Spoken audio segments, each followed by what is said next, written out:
Hello student, I'm Vaishali. Welcome you all to my channel. So how are you all? So I'm starting a new video series. क्योंकि मेरे channel में जो student हैं usually they are pursuing graduation और they are graduate और some are pursuing they MScs. So to help you all, I have planned that I'll start a different type of video series in which I'll be covering like career options after graduation, after post-graduation, information related to different entrance exams, and what all you can do to utilize your free time, which all type of courses you can enroll. And I'm also planning to launch the toppers of different entrance exam series so that they can motivate you to an angle. And so I hope by this I can able to help you full 360 degree. Okay, so and today's video is about career options after graduation. Let's start with the today's video. सबसे first option हम लेंगे masters का. आप जिस भी subjects को आपने graduation में पढ़ा है उसमें से किसी भी सब्जेक्ट में ऐसा होता है कि हमें किसी सब्जेक्ट में बहुत कीन इंटरेस्ट डेवलप हो जाता है, हम उसमें ही मास्टर्स फॉलो करना चाहते हैं, तो हम मास्टर्स कर सकते हैं अपने ग्रेजुएशन के बाद उस पर्टिकुलर सब्जेक्ट में. अगर आपने उस पर्टिकुलर सब्जेक्ट में मास्टर्स कर लिया तो उसके बाद आप असिस्टेंट प्रोफेसर के लिए भी अप्लाई कर सकते हैं नेट जैसा एग्जाम देके, या PhD कर सकते हैं. उसके अलावा भी आपके साथ बहुत सारे ऑप्शंस आपके पास रहते हैं. डिफरेंट एंट्रेंस एग्जाम्स होते हैं मास्टर्स के लिए. आपने जिस भी कोर्स से ग्रेजुएशन किया हो, अगर आपने साइंस से किया है, इकोनॉमिक्स से किया है या इंग्लिश से किया है, तो IIT-JAM जैसा एग्जाम आप IIT-JAM का एग्जाम फिल कर सकते हैं, जिसमें आप मास्टर्स IIT जैसे प्रेस्टिजियस यूनिवर्सिटीज से कर सकते हैं. इसी तरीके से सेंट्रल यूनिवर्सिटीज से करना है तो CU-SET जैसे एग्जाम है. इसके अलावा इंडिविजुअल यूनिवर्सिटीज और कॉलेजेस भी अपने एग्जाम्स, एंट्रेंस एग्जाम्स इशू करती हैं, जो आप फॉर्म फिल करके उनको फिल करके आप वहां एडमिशन ले सकते हैं. नेक्स्ट ऑप्शन देखते हैं. नेक्स्ट ऑप्शन है B.Ed या BTC का. अगर आपने ग्रेजुएशन कर लिया है और आपका इंटरेस्ट है कि मुझे प्राइमरी स्कूल में, जो गवर्नमेंट के प्राइमरी स्कूल होते हैं, गवर्नमेंट स्कूल्स में प्राइमरी टीचर के लिए PRT के लिए अप्लाई करना है, सो उसके लिए सबसे फर्स्ट स्टेप यही होता है आफ्टर ग्रेजुएशन कि आपको 2 इयर्स का B.Ed करना है. उसके बाद जो स्टेट लेवल के टैट एग्जाम्स होते हैं या CTET एग्जाम है, अगर आपको सेंट्रल स्कूल्स में लाइक नवोदय केंद्र विद्यालय में अप्लाई करना है तो CTET क्वालिफाई करना है, और अदरवाइज अगर आपको किसी पर्टिकुलर स्टेट के लिए करना है तो आप टैट देंगे. इसी तरीके से जैसे नेक्स्ट देखते हैं, इसी में एक ऑप्शन होता है BTC का, बेसिक टीचर्स ट्रेनिंग या बेसिक ट्रेनिंग कोर्सेज जो होते थे BTC के, अब उनको BTC ना कह के D.Led कहते हैं. सो ये डिप्लोमा कोर्सेज होते हैं जिनको करने के बाद भी आप एलिजिबल हो टैट या CTET देने के लिए. उसके बाद भी आप प्राइमरी टीचर्स के लिए अप्लाई कर सकते हो. ये भी एक बहुत अच्छा ऑप्शन है अगर आप टीचिंग लाइन में गवर्नमेंट स्कूल्स ज्वाइन करना चाहते हैं. थर्ड ऑप्शन देखते हैं, जो स्टूडेंट्स IT सेक्टर में या IT फॉर्म्स में अप्लाई करना चाहते हैं, सॉफ्टवेयर फॉर्म्स में अप्लाई करना चाहते हैं, जिनका इंटरेस्ट अपने ग्रेजुएशन के दौरान कोडिंग में, प्रोग्रामिंग में डेवलप हो गया, आपने C++, जावा, पाइथन जैसी प्रोग्रामिंग करनी शुरू कर दी है, या आपको इंटरेस्ट है, आप उनके बारे में पढ़ रहे हो, आप MS Excel या MS Office पढ़ रहे हो और आप चाहते हो to search more and to explore more in IT sector, so MCA आपके लिए बहुत अच्छा ऑप्शन होगा. MCA मींस आप मास्टर्स करोगे कंप्यूटर एप्लीकेशन में. ठीक है, इस प्रोग्राम में ये एक पूरा प्रोफेशनल प्रोग्राम होता है जो 3 इयर्स का प्रोग्राम होता है. 6 सेमेस्टर्स में आपके एग्जाम्स होते हैं. अगर आपको बहुत अच्छा प्रेस्टिजियस कॉलेज में एडमिशन मिलता है तो आपके पैकेजेस 10 लाख तक हो सकते हैं. फाइन, लेकिन इसमें कंडीशन यह है कि आपको अच्छी यूनिवर्सिटीज में एडमिशन लेने के लिए उनके एंट्रेंस एग्जाम क्वालिफाई करने के बाद ही आपको एडमिशन मिलेगा. फॉर्म्स अगर आपको NITs जैसे में से MCA करना है तो फॉर्म निमसेट के नाम से भी आता है. अगर आप महाराष्ट्र के स्टूडेंट हैं तो महासेट नाम से आता है. इसके अलावा जो IP यूनिवर्सिटी है, JNU है, ये अपने अपने इंडिविजुअल फॉर्म्स भी इशू करती है. लेकिन यहाँ से आपको जो जॉब लगेगी वो सॉफ्टवेयर फॉर्म्स या IT फॉर्म्स में लगेगी, जिसमें आप सॉफ्टवेयर पे काम करोगे. दैट मीन्स कंप्यूटर प्रोग्रामिंग की भी आपको नॉलेज मैथमेटिक्स के साथ होनी चाहिए. एक और इसके साथ कंडीशन है कि अगर आपके पास 12th में मैथ्स है तो भी आप इस एग्जाम के लिए बैठ सकते हो MCA के लिए. दूसरा, अगर आपके पास कुछ स्टूडेंट्स ऐसे हैं जिन्होंने अपने 12th में मैथ्स ली और BSc में भी ली, दैट मीन्स आपके ग्रेजुएशन में भी आपका एक सब्जेक्ट मैथ्स है, तो भी आप एलिजिबल हो. दोनों eligibility criteria, either 12th maths और योर ग्रेजुएशन में 1 सब्जेक्ट मैथ्स, तो आप इन फॉर्म्स को फिल कर सकते हो. अब बात करते हैं नेक्स्ट ऑप्शन की, जो है मास्टर्स ऑफ बिजनेस एडमिनिस्ट्रेशन. अगर आपका इंटरेस्ट फाइनेंस के सेक्टर में जाने का है, HR सेक्टर में जाने का है या बिजनेस सेक्टर में जाने का है, तो आपको मास्टर ऑफ बिजनेस एडमिनिस्ट्रेशन में एडमिशन लेना चाहिए.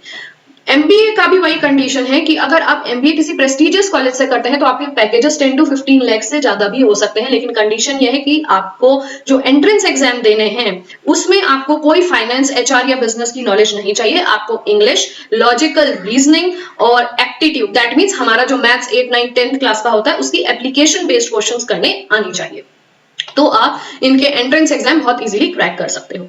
नेशनल लेवल के जो एग्जाम्स हैं कैट के लिए, जिसके थ्रू आप आईआईएम्स और बहुत जैसे दिल्ली यूनिवर्सिटी के बहुत अच्छे कॉलेजेस हैं आप उनमें एडमिशन ले सकते हो, तो उसके लिए जो फॉर्म निकलता है वो निकलता है कैट का। स्टेट लेवल के भी एग्जाम हैं जैसे मैट, ओके, इस तरीके से स्टेट लेवल का exam MAT, even individual universities भी एमबीए के फॉर्म्स इशू करती हैं, आप वो भी फिल कर सकते हो, लेकिन उसके लिए जरूरी है कि आपको इंग्लिश, लॉजिकल रीजनिंग और एप्टीट्यूड की आप अच्छी प्रिपरेशन अपने ग्रेजुएशन के ही साथ करें। नेक्स्ट ऑप्शन देखते हैं चार्टेड अकाउंटेंट का। चार्टेड अकाउंटेंट भी एक बहुत अच्छा ऑप्शन है after your graduation. If you are interested in this field तो आप इसमें अकाउंट फॉर्म्स में वर्क करेंगे, टैक्सेशन में वर्क करेंगे, टैक्सेशन सेक्टर में वर्क करेंगे।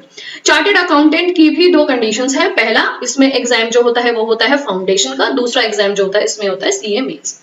सीए का जो फाउंडेशन कोर्स है, अगर आपने 12th किया है और आपने ग्रेजुएशन परस्यू पूरी मतलब कंप्लीट नहीं करी है तो आपको सीपीटी जो एग्जाम होता है वो पास करना होता है, तब आप मेंस के लिए प्रिपेयर करते हो। अगर आपकी ग्रेजुएशन की डिग्री आपको अवार्ड हो गई है तो उसके बाद आप इसके मेंस के लिए प्रिपेयर करोगे, जो कि आईपीसीसी कहलाता है, जिसमें फेज 1 और फेज 2 में दो फेजेस में 4 या 5 एग्जाम्स होते हैं विद ट्रेनिंग जो आपको कंप्लीट करने होते हैं। उसके बाद सीए की डिग्री अवार्ड होके आप फिर फॉर्म्स में वर्क कर सकते हैं।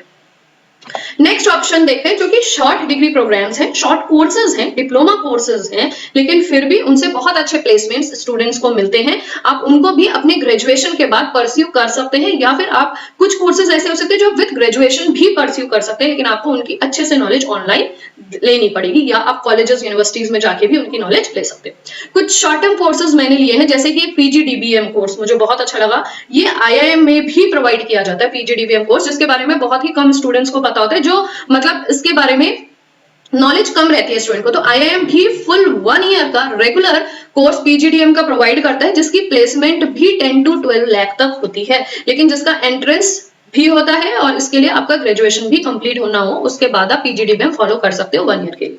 इसकी पूरी जानकारी इफ यू वांट तो आप मुझे कमेंट के द्वारा बता सकते हो। इसी तरीके से पीजीडीसीए भी है, डोइक के भी कुछ लेवल्स होते हैं जो कि एम.टेक प्रोवाइड करता है, जो कंप्यूटर प्रोग्रामिंग और आपको डेटा स्ट्रक्चर्स, ऑपरेटिंग सिस्टम्स जैसे सब्जेक्ट्स जिसमें आते हैं, आप उनसे काफी कुछ हद से काफी कुछ उसमें कवर कर लेते हो कंप्यूटर साइंस का सिलेबस, और उसके बाद आप एमसीए कर सकते हैं तो आपको और आसान रहता है।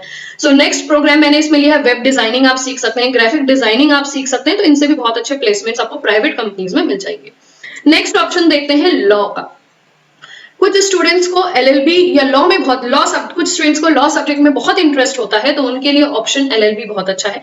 अगर आपने ग्रेजुएशन कर लिया है तो आप डायरेक्टली एलएलबी के लिए अप्लाई कर सकते हो, जो कि 3 ईयर का कोर्स होता है, और जैसे दिल्ली यूनिवर्सिटी से आप करना चाहते हो, प्रेस्टिजियस यूनिवर्सिटी है, तो डीयू लॉ के फॉर्म निकलते हैं। इस तरह से बहुत यूनिवर्सिटीज अपने इंडिविजुअल लॉ के फॉर्म्स इशू करती हैं। इसके अलावा अगर आपने ग्रेजुएशन कंप्लीट नहीं किया है और आपका भी इंटरेस्ट लॉ में आ गया है तो आप ग्रेजुएशन प्लस लॉ भी कर सकते हैं, ग्रेजुएशन प्लस एलएलबी भी कर सकते हो, जो 5 ईयर का इंटीग्रेटेड कोर्स होता है। उसके लिए सी क्लैट के फॉर्म्स इशू होते हैं, जिसमें लेकिन 5 ईयर के लिए आपको इंटीग्रेटेड कोर्स एलएलबी का कराया जाता है। ठीक है, इन सभी कोर्सेज की आपको डिटेल में जानकारी मैं आने वाली एक एक वीडियो में देती रहूंगी। इस वीडियो में मैंने आपको एक ब्रीफ रिव्यू दिया है। नेक्स्ट ऑप्शन देखते हैं लेटरल एंट्री फॉर बीटेक। अगर आप ग्रेजुएशन फॉलो कर रहे हैं लेकिन आपको लग रहा है कि मैं फिजिक्स, केमिस्ट्री, मैथ्स या किसी पर्टिकुलर बीए या किसी भी स्ट्रीम में आप कर रहे हो, मुझे उसमें नहीं करना चाहिए था and I have to go for engineering, मुझमें वो कैलिपर है, तो आप बीटेक के सेकंड ईयर में डायरेक्टली एडमिशन ले सकते हैं, that is lateral entry in B Tech. तो जो आपका ग्रेजुएशन होगा वो उसके फर्स्ट ईयर को कंपनसेट कर देगा, फर्स्ट ईयर आपके एग्जाम्प्ट हो जाएगा, आप सेकंड ईयर, थर्ड ईयर और फोर्थ ईयर करके बीटेक की डिग्री ले लेंगे। इसमें आपको यूनिवर्सिटीज में और कॉलेजेस में जाके इंफॉर्मेशन लेनी होगी कि वो लोग किस समय फॉर्म इशू करते हैं या कितनी सीट्स उनके पास होती है। ये नेक्स्ट ऑप्शन है बैंकिंग सेक्टर। अगर स्टूडेंट का इंटरेस्ट बैंकिंग सेक्टर में है, अगर आप चाहते हो कि मुझे बैंक में जॉब अप्लाई करनी है, तो आप अपने ग्रेजुएशन के साथ ही बैंकिंग सेक्टर के जो एग्जाम्स हैं उनकी प्रिपरेशन स्टार्ट करें। क्लर्क और टीओ, 2 वैकेंसीज एसबीआई और आईबीपीएस के थ्रू निकलती हैं, क्योंकि आईबीपीएस और एसबीआई दोनों गवर्निंग बॉडीज हैं। एसबीआई में जो ब्रांचेस होती हैं उनमें पीओ की वैकेंसीज, क्लर्क की वैकेंसीज एसबीआई खुद इशू करता है। इसी तरीके से कुछ बैंक्स हैं जिनमें कंबाइंड वैकेंसीज आईबीपीएस एग्जाम्स के थ्रू फिल की जाती है। वैकेंसीज क्लर्क और पीओ की निकलती है। इसी तरीके से centre security exchange board of India SEBI assistant managers और मैनेजर्स की वैकेंसीज निकालता है, जो कि जिसकी एलिजिबिलिटी क्राइटेरिया भी ग्रेजुएशन है। अगर आप ग्रेजुएशन कर चुके हैं या कर रहे हैं और आप इकोनॉमिक्स, कॉमर्स ऐसे सब्जेक्ट में कर रहे हैं, फाइनेंस आपने पढ़ा है, तो भी आप सेबी का फॉर्म भर सकते हैं। इसके अलावा अगर आपका मैथ्स का बैकग्राउंड है और आपका इंटरेस्ट बैंकिंग सेक्टर में है, तो आप ग्रेजुएशन के साथ ही इसकी तैयारी करके इस फॉर्म को फिल कर सकते हैं। आरबीआई में भी असिस्टेंट मैनेजर और मैनेजर की पोस्ट आफ्टर ग्रेजुएट स्टूडेंट्स के लिए निकलती है। इसके बाद नेक्स्ट ऑप्शन हमारे पास है गवर्नमेंट जॉब्स का। गवर्नमेंट जॉब्स में बहुत सारी जॉब्स होंगी, बट मैंने ये 3 ही लिखी है। जैसे आप यूपीएससी के लिए अगर अप्लाई करना चाहें तो भी आप एलिजिबल हैं। स्टेट पीसीएस के लिए आप अप्लाई करना चाहें जिसमें बहुत सारी वैकेंसीज होती हैं, तो भी आप ग्रेजुएशन के बाद अप्लाई कर सकते हो। इंडियन डिफेंस सर्विसेज में भी आपकी जो एलिजिबिलिटी क्राइटेरिया होती है वो होती है ग्रेजुएशन। नेक्स्ट ऑप्शन है प्राइवेट जॉब्स। इसी में ही एक ऑप्शन और आता है एक्यूटेरियल साइंस का, एक्चुअली साइंस का। ये भी एक बहुत अच्छा आजकल प्रोग्राम है एक्चुअली साइंस का। अगर आपने एक्चुअली साइंस पढ़ी है या फिर आप इस तरीके के जो साइंस में कोई आपके पास डिप्लोमा या डिग्री है, तो भी आप इंश्योरेंस में, फाइनेंस रिस्क मैनेजमेंट जैसे सेक्टर में जा सकते हैं। आप इंश्योरेंस में, आप जैसे बिग फर्म्स होती हैं उसमें, आप बीपीओज में, ऐसे सेक्टर्स में आप वर्क कर सकते हो आफ्टर योर ग्रेजुएशन। ठीक है, सो आई होप आपको आज की वीडियो अच्छी लगी हो। तो बताइएगा आपको कौन कौन से ऐसे ऑप्शंस हैं जो अच्छे लगे और जो आपको नहीं पता थे, जो मेरी वीडियो के माध्यम से पता चले। सो मुझे बहुत अच्छा लगेगा। और भी कुछ ऐसे ऑप्शंस होंगे तो आप कमेंट के द्वारा जरूर अटैच करिएगा कमेंट बॉक्स में, ताकि बाकी स्टूडेंट्स को भी पता चले। और इस सीरीज में मैं और भी बहुत सारी वीडियोस आपके लिए लेकर आने वाली हूँ, शायद वो आपको हेल्प करे आने वाले टाइम पे। और आप किस तरीके की वीडियोस और देखना चाहते हैं तो आप वो भी बताइएगा। Till then, goodbye and take care, and thanks for watching my